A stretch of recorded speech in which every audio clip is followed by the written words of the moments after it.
S ಹಿಜಾಬನ್ನ ವಾಪಸ್ ಪಡೆದಂತ ಬೆನ್ನಲ್ಲೇ ಈಗಾಗಲೇ ಎಲ್ಲ ನಾಯಕರು ಕೂಡ ಪ್ರತಿಕ್ರಿಯೆಯನ್ನ ಕೊಡ್ತಿದ್ದಾರೆ. ಈ ಬೆನ್ನಲ್ಲೇ ಈಶ್ವರಪ್ಪ ಕೂಡ ಕೆಂಡಾಮಂಡಲರಾಗಿದ್ದಾರೆ.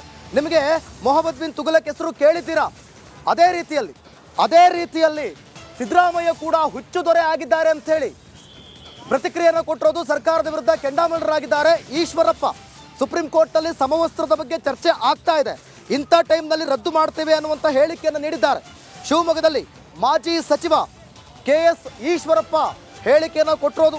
ಈಗಾಗಲೇ ಸಿದ್ದರಾಮಯ್ಯ ಹಿಜಾಬ್ ಧರಿಸೋದನ್ನ ಬಿಜೆಪಿ ಸರ್ಕಾರ ಮಾಡಿದಂಥ ಆದೇಶನ ವಾಪಸ್ ಪಡೆದಂಥ ಬೆನ್ನಲ್ಲೇ ಈಗ ಹಲವು ನಾಯಕರು, ವಿಪಕ್ಷ ನಾಯಕರು ಪ್ರತಿಕ್ರಿಯೆ ನೀಡ್ತಿದ್ದಾರೆ. ಅದರಂತೆ ಈಶ್ವರಪ್ಪ ಕೂಡ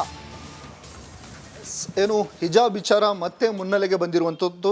ಸ್ವತಃ CM ಅವರೇ, ಸಿದ್ದರಾಮಯ್ಯನವರೇ ಮತ್ತೆ ಹಿಜಾಬನ್ನು ಹಿಂಪಡೆಯುತ್ತೇವೆ ಅನ್ನುವಂಥ ಮಾತನ್ನು ಹೇಳಿರುವಂಥದ್ದು. ಈ ವಿಚಾರವಾಗಿ ಮಾತಾಡಲಿಕ್ಕೆ ಮಾಜಿ DCM ಈಶ್ವರಪ್ಪನವರು ನಮ್ಮ ಜೊತೆ ಇದ್ದಾರೆ. ಅವ್ರನ್ನ ಮಾತಾಡಿಸ್ತೇನೆ. ಸರ್, ಸಿದ್ದರಾಮಯ್ಯನವರು ಮತ್ತೆ ಹಿಜಾಬ್ ವಿಚಾರವನ್ನು ಮತ್ತೆ ಮುನ್ನೆಲೆಗೆ ತಂದಿದ್ದಾರೆ. ಸರ್, ಸಿದ್ದರಾಮಯ್ಯನವ್ರಿಗೆ ಮುಸಲ್ಮಾನರಿಲ್ದ್ರೆ ನಾನು ಬದುಕೋಕ್ಕಾಗಲ್ಲ, ಮುಸಲ್ಮಾನ್ ಇಲ್ಲ ಅಂತಂದರೆ ನಾನು ಮುಖ್ಯಮಂತ್ರಿ ಸ್ಥಾನ ಉಳಿಯಲ್ಲ, ಸಿದ್ದರಾಮಯ್ಯ ಇಲ್ಲ ಅಂತಂದರೆ ಕಾಂಗ್ರೆಸ್ಸೇ ದೇಶದಲ್ಲಿ ನಾಶ ಆಗೋಗುತ್ತೆ ಅಂತ ತುಂಬ ಸ್ಪಷ್ಟವಾಗಿ ಗೊತ್ತಿರೋದ್ರಿಂದ ರಾಜ್ಯದಲ್ಲಿ ಹಿಂದೂ ಮುಸ್ಲಿಮನಂಥ ಪ್ರಶ್ನೆ ವಿದ್ಯಾರ್ಥಿಗಳಲ್ಲಿ ತರಬಾರ್ದು. ಎಲ್ಲರೂ ಕೂಡ ನಾನು ವಿದ್ಯಾರ್ಥಿ ಅಷ್ಟೇ, ಭಾರತೀಯ ಅನ್ನೋಂಥ ಭಾವನೆ ಬರಬೇಕು ಅಂತೇಳಿ BJP ಸರ್ಕಾರ ನಾವು ಇದನ್ನು ಯೂನಿಫಾರ್ಮನ್ನು, ಸಮವಸ್ತ್ರವನ್ನು ಒಂದೊಂದು ಶಾಲೆಗೆ ಒಂದೊಂದು ಏನು ಅವ್ರು ಮಾಡ್ಕೋತಾರೋ ಆ ರೀತಿ ಇತ್ತು. ಈ 6 ಜನ ಉಡುಪಿನಲ್ಲಿ ವಿದ್ಯಾರ್ಥಿಗಳಿಗೆ ಈ ಒಂದು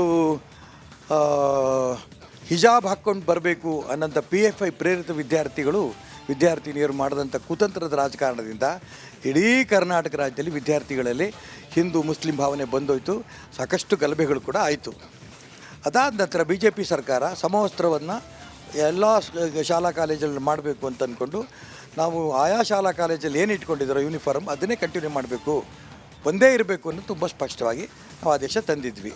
ಇದ್ರ ವಿರುದ್ಧವಾಗಿ ಕೆಲವು ಮುಸಲ್ಮಾನರು ಹೈಕೋರ್ಟ್ಗೂ ಹೋದರು, ಈ ಸರಿ ಇಲ್ಲ ಅಂತ. ಹೈಕೋರ್ಟು BJP ಸರ್ಕಾರ ಮಾಡಿದ ಸರಿ ಇದೆ ಅಂತ ಜಡ್ಮೆಂಟು ಕೊಡ್ತು. ಅದಾದ ನಂತರ ಮುಸಲ್ಮಾನರು ಸುಪ್ರೀಂ ಕೋರ್ಟ್ಗೆ ಹೋಗಿದ್ದಾರೆ. ಸುಪ್ರೀಂ ಕೋರ್ಟಲ್ಲಿ ಸಾಕಷ್ಟು ಚರ್ಚೆಯಾಗಿ ಅದಿನ್ನೂ ಚರ್ಚೆಯಲ್ಲಿ ಇದೆ, ಇನ್ನೂ ವಾದ ಪೂರ್ಣ ಮುಗಿದಿಲ್ಲ, ಜಡ್ಮೆಂಟ್ ಬಂದಿಲ್ಲ. ಇಷ್ಟರ ಮಧ್ಯೆ ಕೋರ್ಟ್ ಜಡ್ಮೆಂಟನ್ನು ಮೀರಿ ಈ ರೀತಿ ಅವ್ರು ಕೊಡ್ತಾ ಇರೋಂಥ ಆದೇಶ ನಿಜಕ್ಕೂ ಕೂಡ ಸಂವಿಧಾನಕ್ಕೆ ಮಾಡೋದಂಥ ದ್ರೋಹ. ಇದಿಷ್ಟು ಈಶ್ವರಪ್ಪನವರ ಮಾತಾಗಿರುವಂಥದ್ದು. ಏನು ಕಾನೂರನ್ನು ಮೀರಿ ಮೊಹಮ್ಮದ್ ಬಿನ್ ತೊಗಲಕ್ ರೀತಿಯ ಆಡಳಿತವನ್ನು ಸಿದ್ದರಾಮಯ್ಯನವರು ನಡೆಸ್ತಿದ್ದಾರೆ ಅಂತ ಹೇಳಿ ವಾಗ್ದಾಳಿಯನ್ನು ನಡೆಸಿರುವಂಥದ್ದು. ಕ್ಯಾಮ್ರಾ ಪರ್ಸನ್ ಚಿರಾಗ್ ಜೊತೆ ಭೀಮಾ ನಾಯಕ್, ರಿಪಬ್ಲಿಕ್ ಕನ್ನಡ, ಶಿವಮೊಗ್ಗ.